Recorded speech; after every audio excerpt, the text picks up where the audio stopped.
All right, guys, we're going to be talking about the 4-point position and the differences between wrestling and jiu-jitsu. Obviously, two different sports. We have different goals for each sport.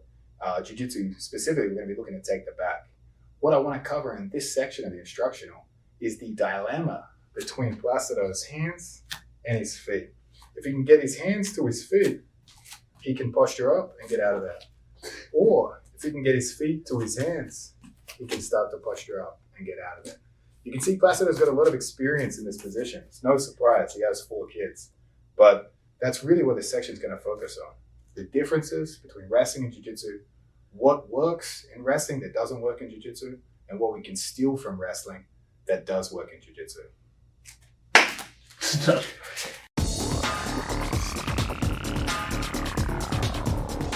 All right, guys, but in all seriousness, let's delve deeper into the concept of the 4-point position, and really how can we negate Placido's feet to hand connections here. So again, Placido's on his side. So I want you to imagine we've got weight on him. Placido can't just posture up here, but if he can get his feet to his hands, he now has more strength to posture up. Or if he can get his feet to his hands again. Sorry, that one was hands to feet. If he can get his feet to his hands. So he walks his feet to his hands.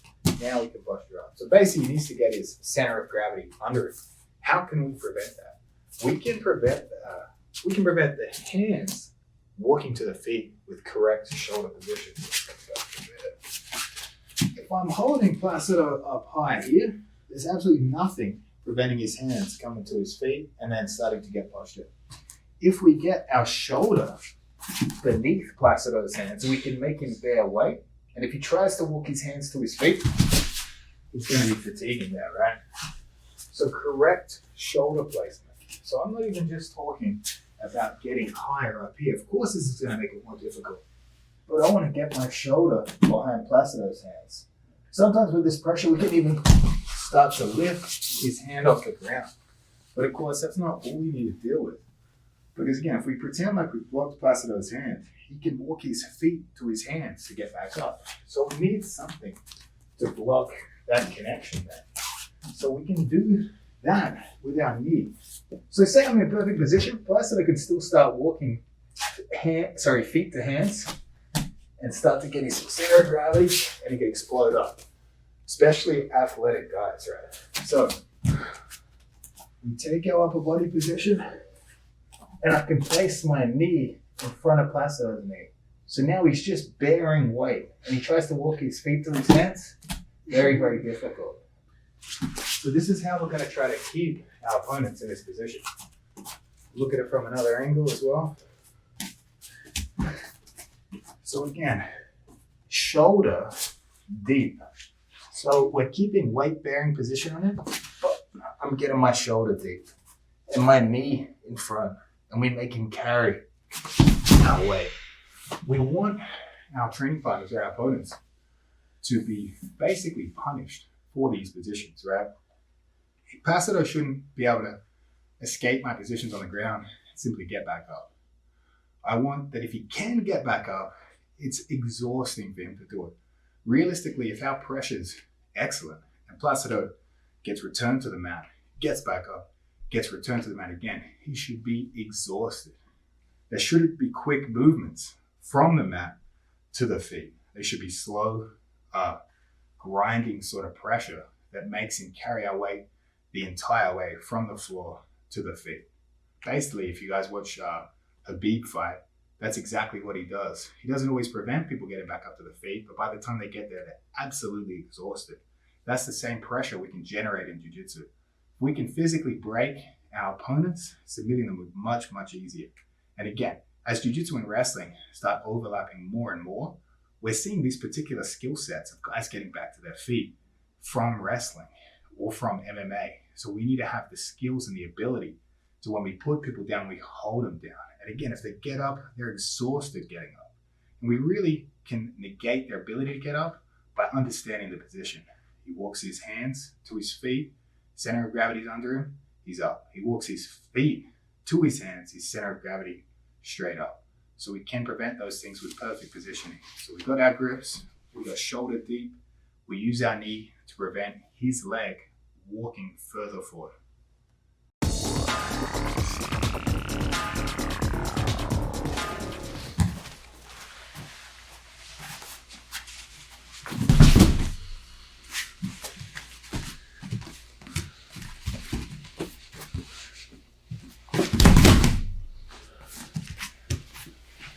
Alright, so let's talk about how we can return them to the mat from the 4-point position, right? So Placido's in the 4-point position. Well, obviously, the maintenance for this position is, again, to prevent his hands coming to his feet or his feet coming to his hands. And that's how he's going to get a center of gravity under him to push it back up. So what our goal here, first of all, is to put as much weight on Placido as possible to fatigue him, which again is why once we get them into this 4-point, we're not staying behind him with a rear body lock, but we're running to the upper body. Because when we maximize the weight on Placido's upper body, that's going to fatigue him a lot more than if he carried our weight with his legs. So I would say you shouldn't rush this position. If we've entered this position from the rear body lock, or if Placido's moved here from the turtle position, either way we want to keep him here and keep weight on top of him. So again, that's why we take the rear body lock, we run around the side, we put our weight as close to the upper body as possible. And again, we keep him here with the knee block and by placing our shoulder underneath. The way we're going to return them to the floor is to use our shoulder to try to lift this arm off the floor and drag it out. And what we're going to do with the foot is we're going to place our foot onto that foot so that as we do that, Placido can't continue to walk and keep this balanced position. So we're going to jeopardize one post and prevent this post from taking up the slack. So we're in our rear body lock. We've run around to the side. I'm never going to pick Placido's arm off the floor here with my elbows. So we want to get our shoulder as deep as possible. From here, we can start to lift that arm. But again, if we only lift that arm and we don't monitor this foot, what's going to happen is this Placido arm lifts, his left foot follows. It's going to replace his weight distribution and he's going to remain stable in the position. So I want you to combine that with stomping on this foot. So I'm just going to step on this foot so that Placido cannot take another step, or at least not take another step very easily.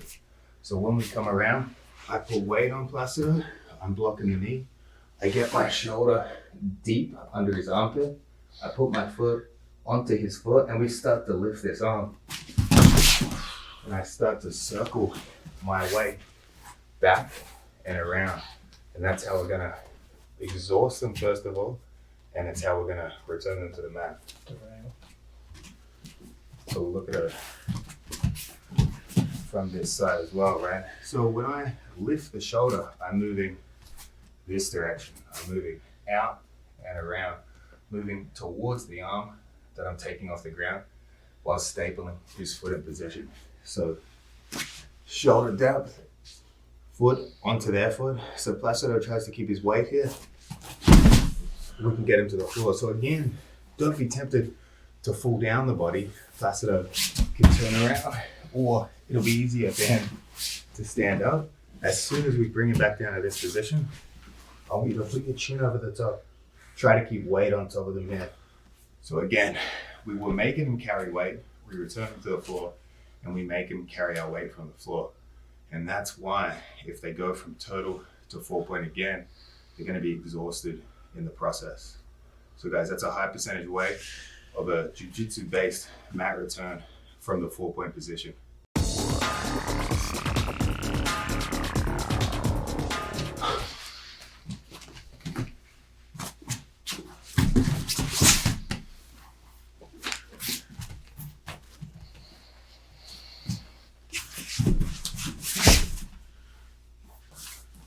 All right, guys, let's talk about the Kosoto, using a Kosoto hook to attain a mat return, right? So in terms of circumstances where this would be good, would probably be against opponents that are much bigger or stronger than you. Because like our first mat return, we still have to rely on having enough body weight to put pressure on their upper body and to lift that arm. But again, sometimes with jiu-jitsu, we have such big open weight divisions that some of these techniques are going to struggle when we have a 30 to 40 pound weight difference. But something like a Kosoto hook, you're going to have a much better success rate against bigger guys because they are, it's less expected and we're attacking their base from a different angle. We're not using our body weight against their upper body weight. We're going to stretch their base so wide at the feet that we're going to get in that return. We're going to get them to take a knee basically.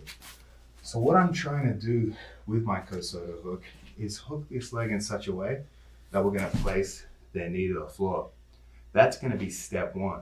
And you can already see that based on Placido's body position here, his base is going to be jeopardized in the direction where his foot was. And that's how we're going to get him to go from basically a 4-point position to a knee to a hip.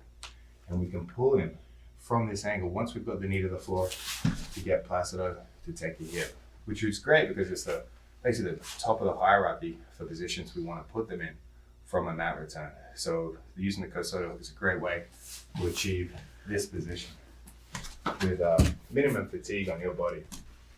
So we've got our rear body lock. We've come around to the side. I'm still putting weight on Placido, but maybe I didn't have enough leverage or strength to get this arm off the floor to return him to the mat. So we're gonna look to wrap our inside foot around the ankle, and we're gonna drop to a knee, hooking that foot. Once we get him to a knee, you can see I'm already on top of Placido here, but it might not be in my best interest to follow this up by jumping on top. I might lose position here. You can see I'm already falling down Placido's body as a result of the Kosoto hook, but it's easier for me from here to grab a hip and place a hand on the floor and start pulling him to a hip. From this position, it's going to be much easier for me to start getting weight over the top. Whereas we come back one step, if I drop Placido to a knee here and I'm back here, it's a good chance he's going to 4-point again before I get weight on top in such a way to keep him in this position. So again, we're hooking with our ankle and dropping to a knee for the Kosoto hook.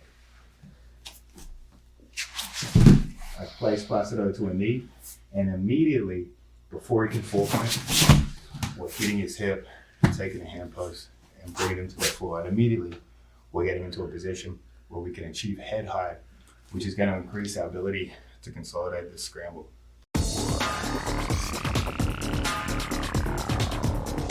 Guys, let's talk about one of the biggest problems jiu-jitsu guys have when they try to translate their skills to MMA or really wrestling style opponents, right?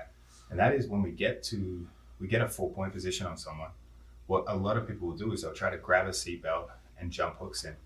And that can work, and it can work against jiu-jitsu guys, but for generally speaking, in this modern age of Nogi, where guys have translated these wrestling skills or basically MMA skills of getting back to the feet a bit better, we generally lose that position. So I'll get Placido to jump on my back for this. So from this 4-point position, if Placido starts securing a seatbelt, it's actually easy for me to start walking back into him and shucking him off the top, or really even as he holds the seatbelt, I can just start getting an underhook and start circling to his back. So again, that's if he takes the seatbelt before he jumps on.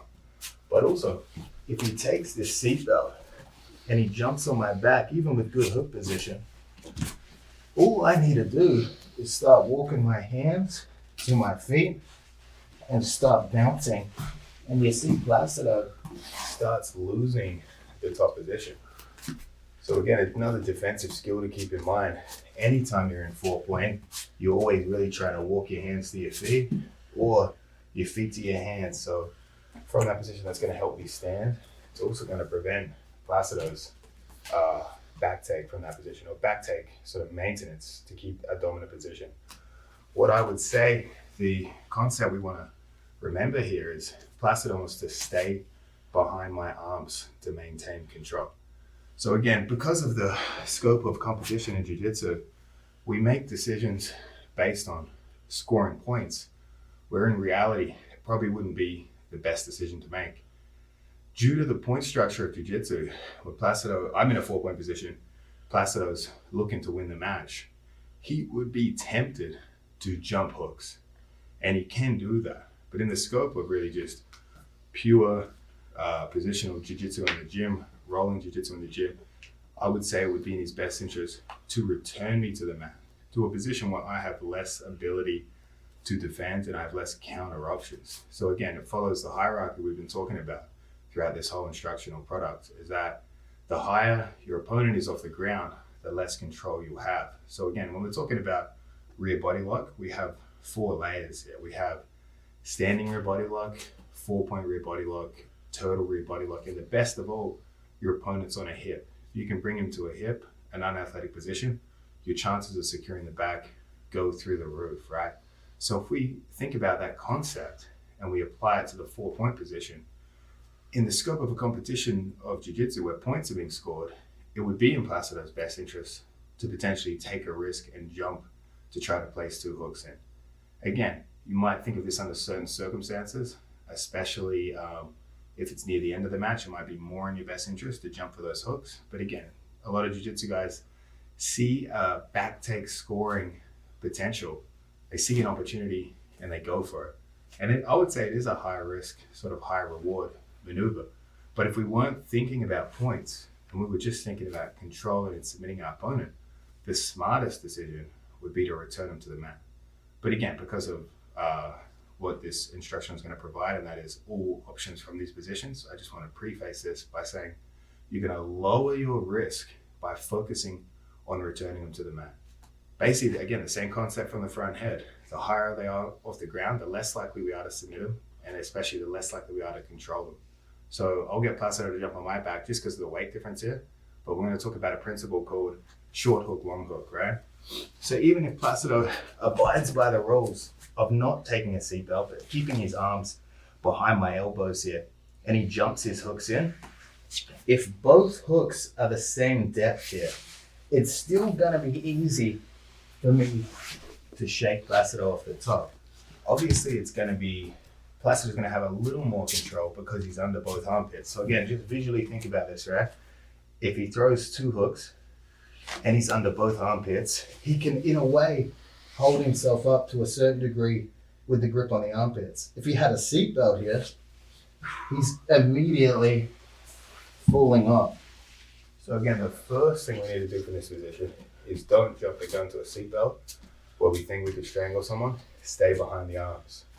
The second is a concept called a short hook, long hook. So if Placido jumps these hooks in, when he does this principle of short hook, long hook, so that is he takes 1 hook narrow, 1 hook deep, he attains a better controlling position. Much harder for me to start shaking Placido off. If he goes 2 even hooks here and squares them up, you can already see how without me even doing anything, I add in a bounce. He was already falling, we throw on the bounce, we get him to fall off. But again, we're trying to understand short hook, long hook. So when you need to dive for a back, you need to take a point scoring position quick in the match, or maybe there's times running out. You have to stay behind both arms, so double underhooks. We maintain the rear body lock style grips. And when you dive, 1 hook is short, 1 hook is long. And you're gonna see how it's very difficult when I do this correct, when Placido does it correctly, for me to shake him off. Very, very difficult. Even if I get my hands to my feet, Placido's real tight in there, right? So this is what we're going to do to increase the likelihood that if we were to dive in this risky position, that we're gonna actually keep it when we get there. So first of all, don't go for the seatbelt. Always stay behind the arms. Stay behind the arms unless we can get an opponent on the hip. Unless they're on the hip, absolutely stay behind the arms. If you have to dive for hooks, 1 hook is short, 1 hook is long. If your hooks are even, you're actually gonna increase the likelihood of their escape working. And if you grab a seatbelt and you have even hooks and you dive for the back, chances are you won't even keep it long enough to ensure that you score those points anyway. All right, guys, so we talked about jumping hooks in the 4-point position. Again, I want to preface it to remind you of the risks of doing so. High risk, high reward movement, and a movement that probably only makes sense in the scope of a point scoring position. Again, to me, the risks do outweigh the reward, right? So obviously if we do jump hooks, we are behind the arms And we do have this the short hook, long hook. So Placido dives on. But now we still have a problem, and this is the problem I want to explain in the context of competition. Because Placido, he's not in a position to strangle me here. If he lets go and he starts going for a strangle, there's a good chance he's going to fall off, right? So again, this is how we do things in competition that we don't necessarily do in other situations. Say if we're rolling in the gym, again, it would make much more sense, or if there were no points, make much more sense to return me to the mat, and then Placido can take the back. So we have an issue from this position. We can score the points, we can get to the back, but what do we do next? And we have to be very careful here, again, because Placido is floating in the air, and the closer my hands are to my feet, the more chance he has of falling off, right? So there's a movement called a power half Nelson, which Placido can utilize on me. Again, get Placido to do it just because of the size difference here. But what he can do with that power half is he can force me to basically do a forwards roll and give him a better position on the back where he could actually apply strangles without risk of losing position. So we'll look at it from this angle here. So what Placido can do is he can take one arm out, he can connect that behind my head, and he can take a palm to palm or an S grip style grip, either or. And what he can actually do with the elbow of the arm behind my head is he can slide that up a little further to the crown of my head here and start to force me to do a forward roll. So basically, Placido's in the 4 point. What we're basically getting him to do, imagine Placido structurally sound here, very strong. I'm trying to force his head basically underneath his own armpit there. And again, this is something we can utilize on bigger, stronger opponents or bigger, stronger training partners, because although their neck is going to appear very, very strong, to go against my entire body weight and with a palm to palm gable style grip, we're using our elbow, the top of their head, we will be able to force their head to bend. So I'm going to do it on Placido one time, just to hopefully don't break his neck. So again, we're under both arms. When I dive over, short hook, long hook, right? I choose to keep one hook, one underhook, right? And the other one comes over the top. I get a grip with a palm to palm, gable, or this S grip here. And the trick here is I don't use my elbow at the base of Placido's neck. That's where his neck is most strong. I use my elbow at the top, and we can start to force a forward roll and get to a much stronger position to start attacking strangles. So again, we need the power half, especially in the context of competition jiu-jitsu, because when I'm in a 4 point, Placido wants to dive hooks. What first and foremost he's choosing to do that for is for points. It's not really to put him in a better finishing position. But if he does dive to that position, he needs the power half to get me back to the ground to a safer spot where he can strangle me. So again, jiu-jitsu guys make the mistake. They go seatbelt instead of rear body lock, and they dive hooks, and they think they're going to be able to strangle their opponent from there. But generally speaking, they fall straight off. So again, my first priority, if I have Placido on the 4 point, return him to the mat. Not just to turtle, but to a hip. That is priority one. But for the scope of competition, I need to dive hooks. I'm going to dive hooks, short hook, long hook, stay behind the arms, and I'm going to use a power half to force him to do a forward roll. So obviously be careful drilling this with your training partners. Be careful even doing this on a training partner that's going to resist everything. Make sure they are aware that if they resist this movement, they could severely injure their neck. So really, we're guiding their neck into a forward roll position and hoping that they will play ball with that.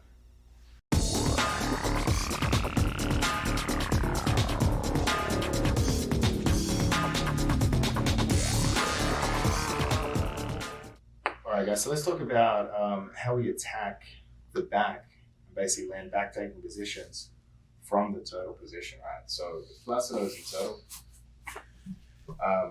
Obviously, we've been progressively bringing them down to this point. Again, in pure jiu-jitsu, this position will come up a lot, especially as people defend guard passes, they'll choose the turtle, right?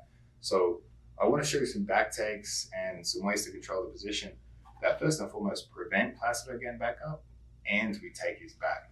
But again, most jiu-jitsu people will teach a series of back takes from here where they've got a seatbelt and they're sort of side on to their guy here. But really, we're talking about a dangerous position because again, Placido can hit a Olympic roll from here and rolling through, or he can start to tripod here, and you can see he starts to circle back into me.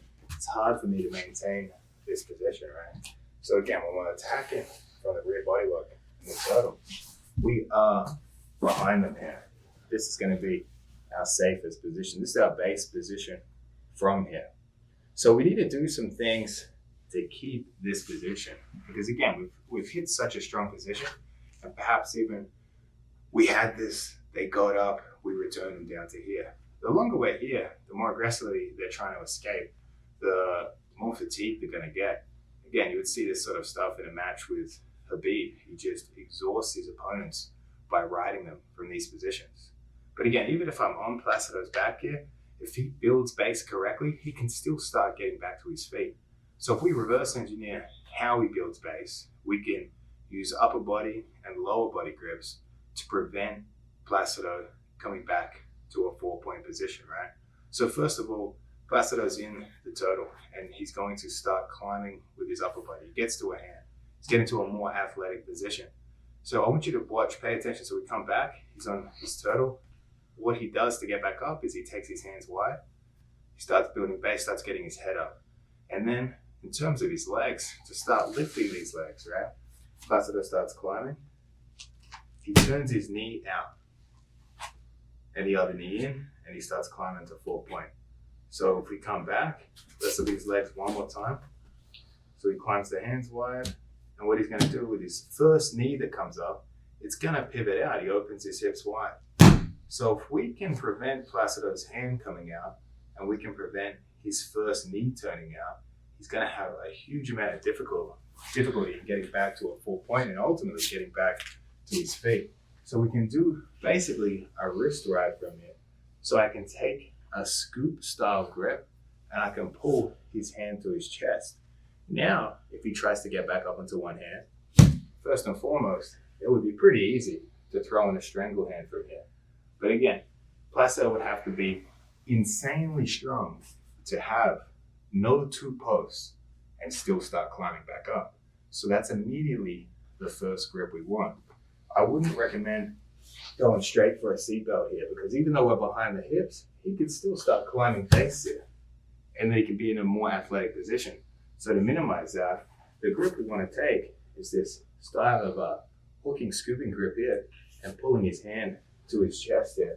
Now as Placido's trying to climb back up, it's going to be much tougher and much riskier for him to have this approach. We've added something into the equation that he's going to need to fight to get back up. And now let's look from this direction.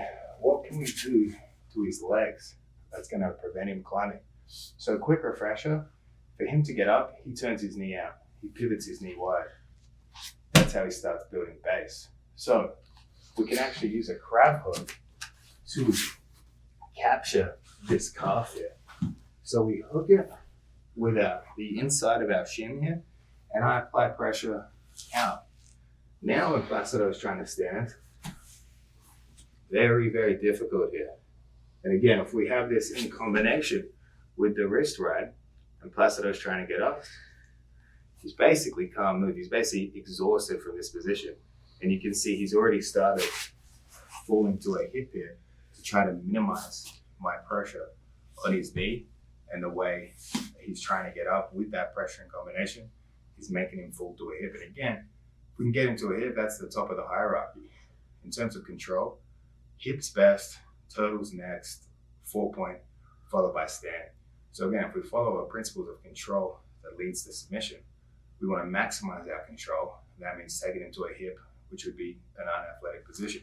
So again, when we're behind someone in turtle here, we want to be taking a wrist ride. So we want to be controlling one of these wrists so that Placido can't hand post with it. And then in combination, we want to be taking a crab hook with the opposite or same side leg, because Placido now cannot pivot to get his knee up. If he does, he already starts falling to a hip here, which is exactly where we want him.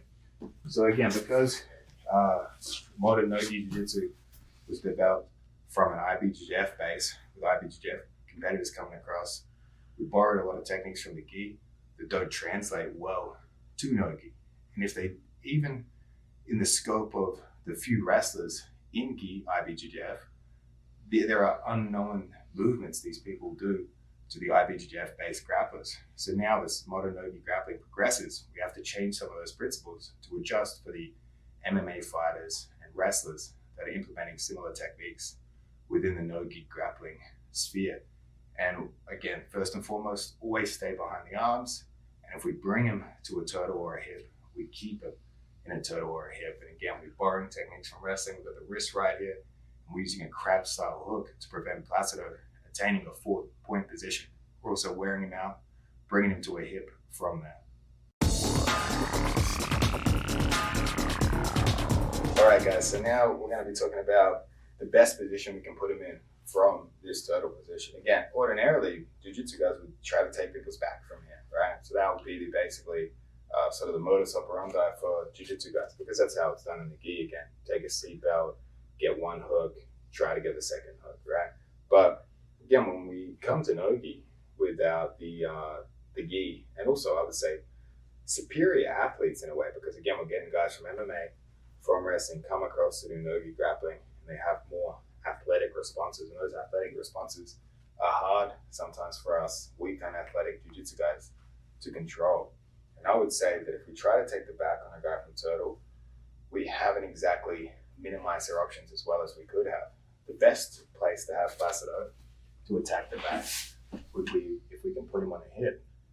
Because for Placido to clear this position and get into an athletic position, he's going to come back to turtle and come up and start 4-pointing and stuff, right? But again, the further we bring him from here, even if we could get him to his back and underneath, the less athletic they're going to be, right? So how can we get our training partner or opponent to a hip? The way we're going to do that is I'm going to hop to one side, I'm going to cup his hip, I'm going to take a hand post, I'm also going to use my knee to block Placido's knee. That's going to be key, because if I pull Placido without a knee block, his knee just moves towards me. He slides to me, exactly, and he remains with excellent base. If I use a knee block, I can pull him to a hip and he can't adjust easily. What I want you guys to pay attention to is I've basically pulled him to a hip, but I've remained above Placido here.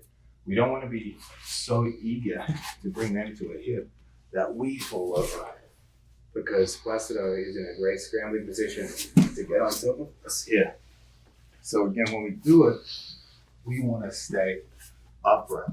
So we're behind, knee block, I pull Placido, and I sit to a butt. I don't fall to a hip myself, where we're more in a neutral position and we're not really taking advantage of this. And I find this one works particularly well against guys that do try to 4-point, because as Placido comes up, his base does narrow and it's easier for us to knock him over. So again, I want you to practice with your partner on both sides. Remember, we're taking a hand post and we're going knee to knee. I pull and I hop my hips back, but I stay upright, I stay above Placido. Because say I messed up this entry, Placido starts moving away from me, I'm still on top of him here. Whereas if we fall to a hip, he could potentially explode away from me or explode back into me.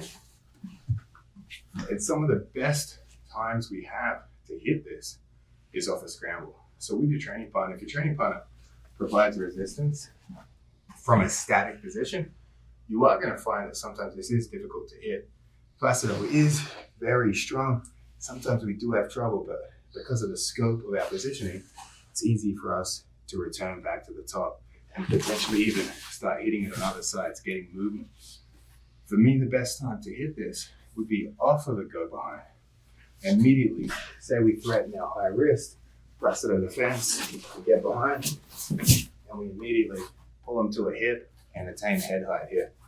So again, although when you drill this statically and the training partner resists, it's going to feel difficult. You can try to perfect the technique, but I would say the best time to hit this is within a scramble. Because the second I hit a go behind on Placido, what's he going to do? He's going to immediately start trying to get up to a 4-point, and momentarily his base will narrow, give us the opportunity to bring him to a hip.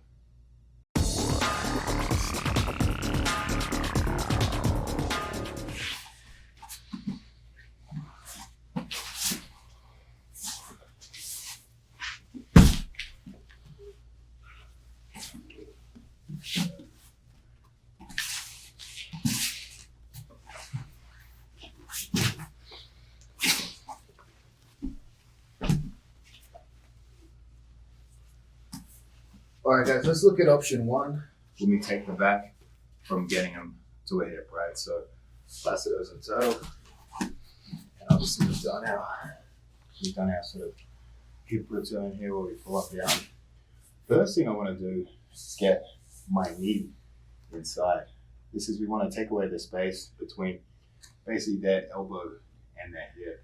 The only way Placido would have maintained space here is if he basically allowed himself to completely collapse. But because of the nature of people trying to keep their base, as Placido's in total, when we pull him to a hip, he stays on an elbow as if he's loading up to return to the turtle position, which allows us to slide a knee in.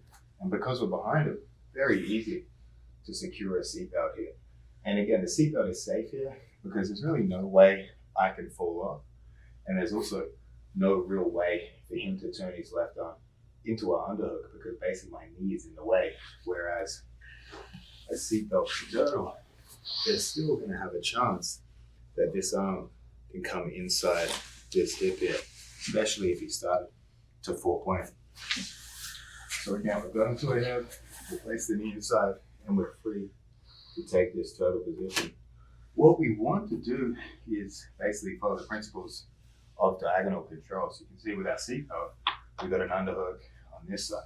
What I don't want to be doing is securing a hook with my leg on the same side for total control. Basically, we want to have underhook control in here through the seatbelt. So we're really looking to secure this leg here as our first hook. But again, it looks kind of complicated to find that hook, but we can use a crab hook on this outside leg to lift Placido's hips as I go to place the hooks.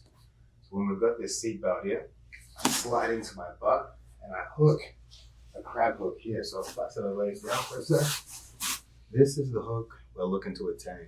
Some details on this, again, just like we did with the standing rear body lock where we were doing a mat return with our knee in this position, we're not aiming to be as close to the knee as possible. Placido could actually extend here quite easily and strip it. We're trying to take the hook and sliding it down, getting our knee a little closer to their knee. Gives us much better control, and we're turning our knee in. So when we take that crab hook and we sit down, it's easy for me to elevate Placido's bottom leg off the ground and replace this bottom hook. And now you can see, following the principles of diagonal control, we have the bottom hook and basically top side underhook control. And the way we can turn this straight into a body lock is to keep this crab, extend it straight, and we can bring our foot across. Because again, if we didn't have this crab hook and Placido kept his knee to his chest there, it's going to be hard for me to throw this hook in. But we can extend and make the space to throw that foot in and secure the body triangle. So that crab hook is obviously very, very useful from multiple positions here. So we've taken him to a hip, knee block, I pull Placido, and I end up with my knee inside this space. We can take the seatbelt because again, we're not in a position where Placido could athletically 4-point or take an underhook, and that allows us to slide underneath him, hook this leg here, hook my outside leg to his outside leg. Remember, we take that crab, we turn our knee in. I pull Placido on top of me just to place this hook inside. Again, following principles of diagonal control, we have an underhook on this side, we have the bottom hook. We extend this top leg and we place the hook in for a body triangle. So basically, once we get him to a hip, that is our time to start pursuing the seatbelt. And once we have the seatbelt, the knee in position, we're free to now attain the bottom hook opposite to our underhook seatbelt control.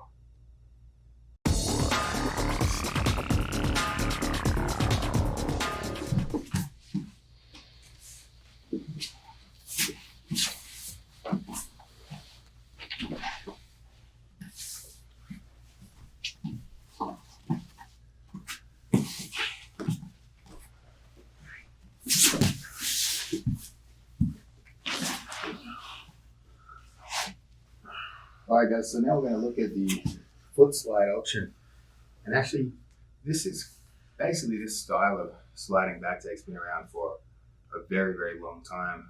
But I would say most people don't get good at it because of how they train, right? So say in the average training room around the world, people's priority in the training room is don't get submitted. That's their priority. So when you put someone on a hip like that, generally speaking, a traditional jiu-jitsu guy is going to just accept that position and try to prevent hooks. But obviously, within the scope of competition, guys have a much greater urgency to turn to turtle and turn to turtle with a lot of power, with a leg scissor, right? So there's this disconnect between the training room and the competition mats, basically. And what I find is people will have a hard time getting good at this because they don't have the appropriate responses in the gym. People basically shell up in the gym and try to prevent hooks rather than risk turtling to go into an escape and therefore risk getting their back taken, which a lot of people consider the end of the match in the gym. In a gym setting, someone takes you back, you're going to freak out, you're going to be really defending that. In competition, you would happily risk turning to turtle because you would understand that those points scoring positions likely end the match, right? So let's take a look at the response that causes this, right? So really, I mean, a lot of wrestlers, MMA guys know that they would rather be here than here. So within that narrow scope of control and that understanding, Placido, with that mindset, is going to try to turn back to turtle. Because again, if we follow the hierarchy, he turns to turtle, goes to 4-point, builds back up to a standing position by walking his hands to his feet, and now he's back up. So we understand that from that scope. Obviously, the fact that scoring points changes that means it's likely the end of the match in competition. We have different responses built up, right? So let's have a look at how Placido gets back to his feet here, right? Back to his turtle here. Imagine, right, because it's going to be true that I've got a lot of weight on Placido here. If I didn't have weight on Placido, he could merely basically keep a pretty close elbow-knee connection here when he gets back to his feet, right? So imagine there's no weight on Placido, very easy for him to get back to his feet and minimize the space here. Whereas if you imagine Placido's got a lot of weight here, which is where you're going to be, the only way Placido's going to get up is with a leg scissor. And that allows him to come back up. But of course, what that does is it separates his knee and elbow. And when he comes back up in that manner, he's leaving all this space here for us to potentially slide a hook in. So when you drill this with your training partner, obviously when we drill, we're not resisting each other, we're not fighting each other. But you have to put enough weight in that your training partner has to leg scissor. That's the key to this concept. Again, that's the disconnect between competition and the mats in the gym where people are training as a hobby, is that we need this appropriate explosive response. And again, make sure that your training partner understands the leg scissor. So even initially, you could just practice holding a hip. They try to get up without the scissor, and they're not going to be able to get up. Now they get up with the scissor, and they're going to, generally speaking, overpower that weight pressure. Again, I want you to understand that, really understand it, because it highlights the concept of allowing space here. So when I pull Placido to his hip, if I'm just not putting any weight on him and he comes up and I try to put my hook in, there's no space. If I'm making Placido carry my weight, my elbow's connected to his hip here, he has to scissor. And as he scissors, I can stomp on that outside leg. And as he comes up, I can slide my leg inside, and immediately now we've got single hook back control. Sometimes you can be lucky here because of the nature of standing on their leg. You can pull them back to a hip, and you've got that bottom hook. And of course, just like the last technique, we could elevate and start to throw our body triangle in. But generally speaking, against your average training partner, you're just going to merely end up with a single hook back control out of this, right? So I'm stomping this leg, my foot is sliding in front of my knee, and we're ending up in this position here, single hook. So I still have to be careful here because Placido could potentially tripod and get into an athletic stance, and we might fall off, right? So a little detail I like to do is keep his foot pointed wider than his knee. That's going to make it harder to tripod.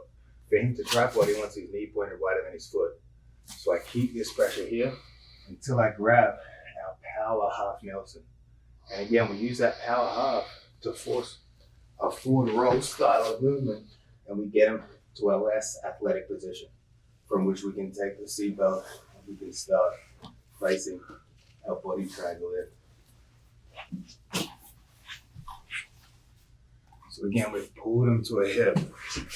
Placido starts coming up. I'm stomping that foot and sliding my foot in front of my knee. We've got our single hook. I'm trying to extend this leg to make it difficult for Placido to start tripoding. And we can take a power half Nelson, C grip, gable grip. Remember, the elbow's not at the base of the neck. Placido's pretty strong here with his neck. The elbow is at the top, and we force a forward roll. Got our underhook. We can switch to a seatbelt, and we can start looking for the body triangle here. So again, if you remember anything from this technique, remember to tell your training partner to give realistic responses and leg scissor to come up.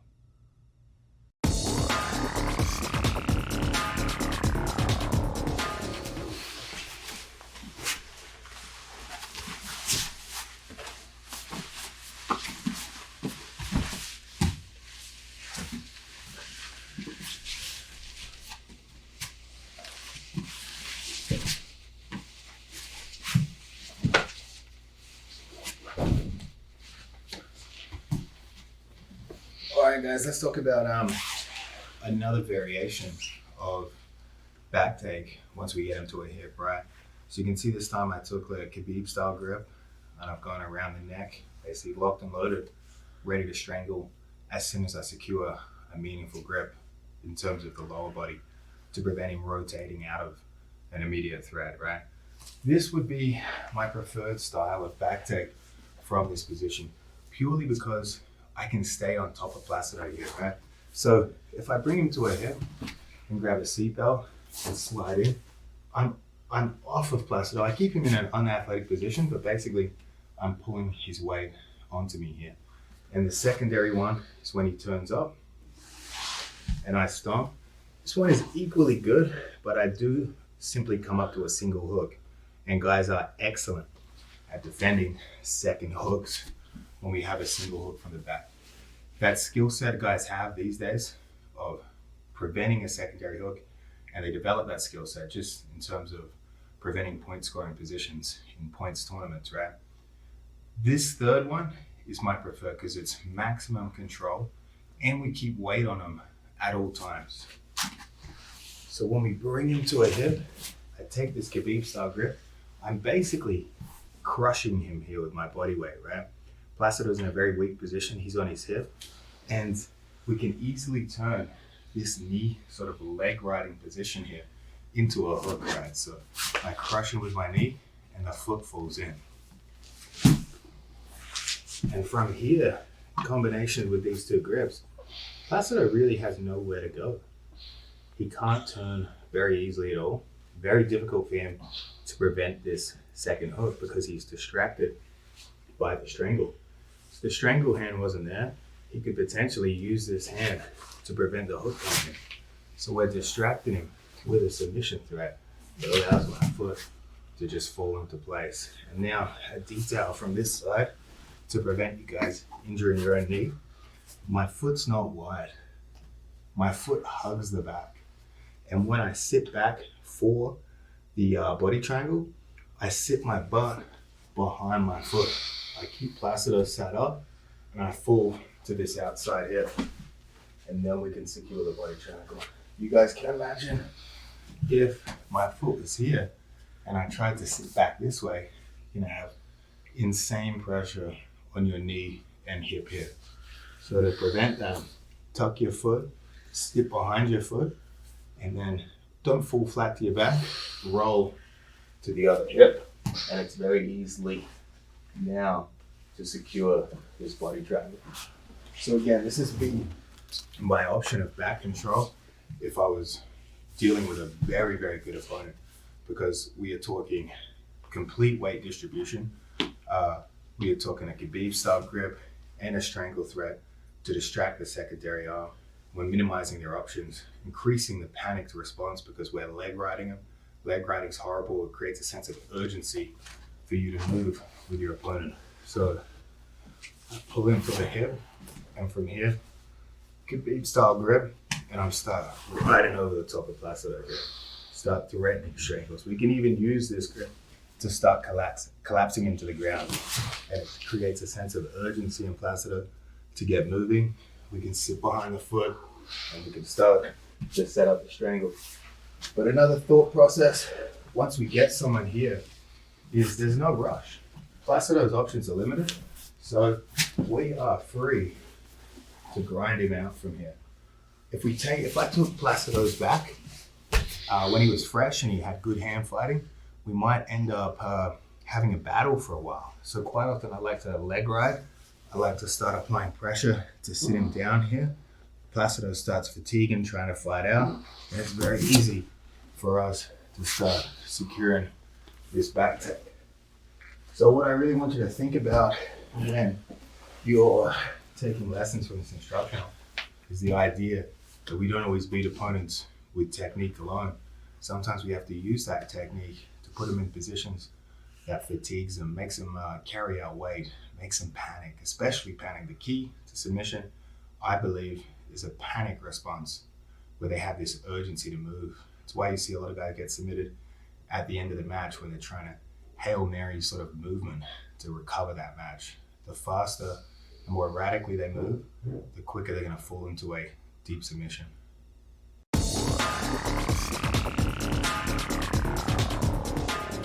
All right, guys, let's talk about how we could use basically a hand assist or a hand reinforcement on a long hook, right? Because again, guys are very, very good at preventing the second hook, right? So if I have a single hook here, even if I get Placido down to a hip, we still have this crazy battle to get this second hook in. And obviously guys are very, very good at it. And I think what's encouraged this is, first of all, the point scoring position is we have to get two hooks. Either Jeff or ADCC, or most reasonable rule sets, a body triangle would work as well. So what I want to show you is a way we can basically use a hand assist and a long hook to try to bypass that battle. Because again, we're in a points event, we want the points, and if we're going to strangle someone, it's going to be much better to have a really solid control over their hips, right? So anytime I have a single hook on Placido, we're going to do an exaggerated one first of all, right? So if Placido's left space, instead of throwing it inside, I throw it to my hands. I throw it cross body and catch it on my hand. Obviously, I don't want to fall off there, right? So what's key to keeping myself up is that my secondary knee covers this hip here. So when we throw this hook in and I have my knee against the hip, I'm not falling off of Placido here. If my knee's on top of his back, I'm going to start to fall, even with the hand assist. So we keep our knee pinched, and when we throw this hook in, secure it with your wrist and keep your knee in place. We're going to try to pull Placido backwards, right? So I'm going to use my second leg to hug and bring him down to a hip. Again, bring him down to an unathletic position. And of course, it's going to be very easy for me to now throw a body triangle because my foot is already cross body. And if it's inside here, I have to be able to bypass this knee to even get a second hook, let alone secure the body triangle position. When our foot is reinforced here, Placido tries to prevent the body triangle, there's really nothing he can do to prevent this movement. We're already so deep in the position here. So again, I want you to keep this in mind anytime you can throw that secondary hook, right? A good example would be, even if we're just trying to move Placido to a hip, and we don't get much movement because their base is so good, but they leave this space here. We could throw it, and instead of placing it as a single hook, we throw it cross body. We take a post with our hands, and we place our knee outside the hip here. Again, if it's on top, we're just gonna fall off and lose position.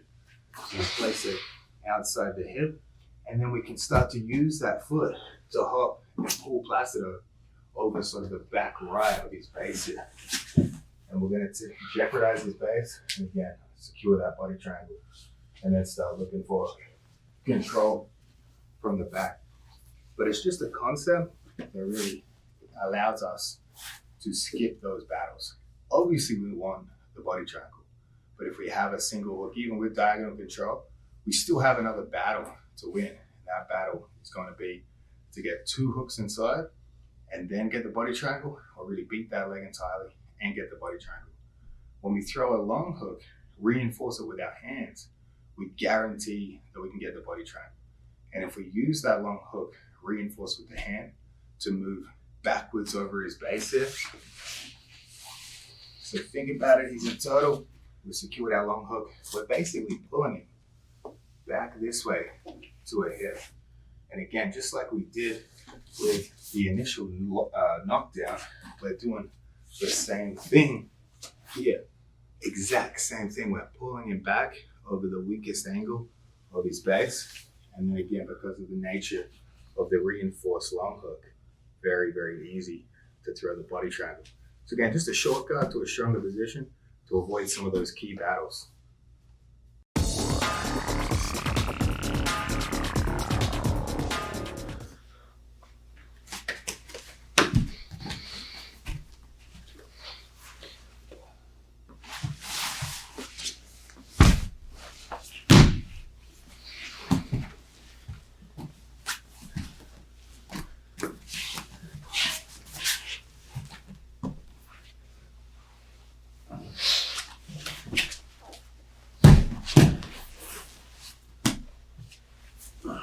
All right, guys, let's look about another option to take the back from turtle.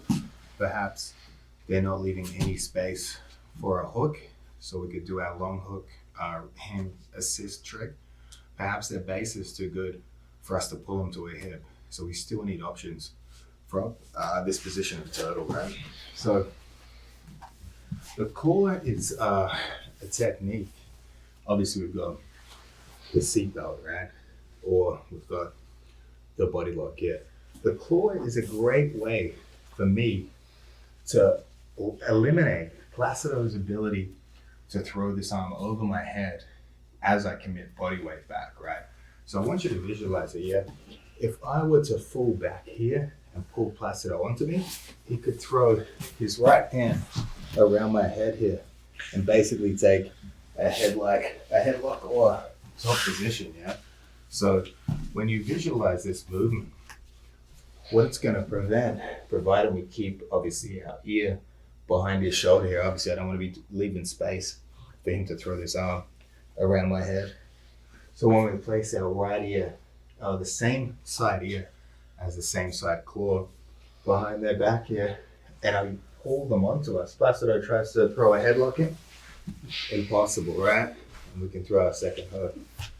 Another detail we need to use to complement this back take, right, is obviously we've got the claw. The claw is going to prevent him headlocking us. It's going to allow us to safely transfer his weight on top of us while also staying behind him, right? The other grip we're going to do is something in wrestling they call a spiral ride. So when I use the hip hand to punch my arm straight here, we can start to get some lift on this side. So I take a deep grip, obviously not a deep grip here, but again, because my weight's over this side because of the claw, it's gonna be hard for him to hit that Olympic style roll. But when we place this deep, if I punch into his hip here, you can see his hip starts to lift. So obviously the Olympic roll would be difficult anyway. So we're combining this spiral right grip with the claw, and also we're using our knee to block Placido's knee on this side. So his toe, our knee's blocking this. So imagine the combination, spiral right, it's gonna elevate this hip. We're gonna have a knee block so that when we pull his hip over it, he doesn't extend this knee out for balance. We have the claw that allows us to take a higher risk of movement without their ability to take a headlock position. So we're in our body lock here. We start reaching for the claw. A great time to reach for the claw is when Placido starts to come up to his hands here. Because as he comes up to the hands, it allows us to create a tighter grip. The more space between his shoulder and his head, the weaker the claw is going to be. The less space between the shoulder and the head, the stronger the claw is going to be. So we're combining a spiral ride, a knee block, and we're pulling them onto us. And I immediately transfer to this crab hook, because what the crab hook allows me to do is allows me to place this bottom hook in by lifting his hips off the ground. If he brings his knee back over the top, if I didn't have this, if I didn't use this crab hook, I'd never get this hook in. I would have to throw the top hook, and again, the top hook's going to be hard to throw because he's going to be preventing it. And here, there's a good chance Placido rolls away from me, and we lose the position because all we had was the claw. So we still need to get control over the lower half of Placido's body. So a great chance is as he starts climbing up to a hand position, we've got our spiral ride, our knee block, and our claw, and I pull Placido onto me, transfer and weight to this crab hook where we can place the bottom hook in.